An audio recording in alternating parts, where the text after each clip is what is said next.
Britain's top banker has urged financial chiefs to resist very firmly EU attempts to lure lucrative trade from the City of London. Bank of England boss Andrew Bailey branded Brussels' tactics very controversial and warned they were of dubious legality. Brexiteers have welcomed Mr. Bailey's tough stance and took a swipe at his predecessor at the Bank of England, Mark Carney. The Leave EU campaign tweeted, "Words you would have never ever hear EU-loving Mark Carney say. The EU is about to show its true colours, again, with a bloodthirsty raid on the City of London's thriving clearing business. Terrific to see our man at the BoE wants us to fight them all the way. The EU wants to force financial institutions to stop clearing derivatives in the City of London, which continues to dominate derivatives clearing in euros despite Britain's departure from the bloc last December." Clearinghouses perform the vital function of ensuring trillions of pounds worth of transactions are made safely, and London's market is worth £658 trillion.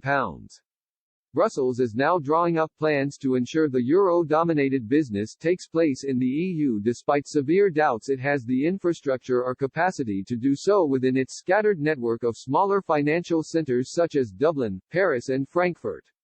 A deal that recognizes Britain's clearing standards are equivalent to the EU's expires in June 2022, after which Brussels can remove equivalence and bring over the business. Such a move would see 25% of trade move from London, but Brussels bosses have made it clear they also have their sights on the remaining 75%. Mr. Bailey told the Commons Treasury Select Committee the EU would be unhappy with just a quarter of the city's business. He said, "The efficiency really comes from having a very big pool of derivatives that can be netted and cleared down. By splitting that pool up, the whole process becomes less efficient, and having the smaller part of the pool is even less efficient."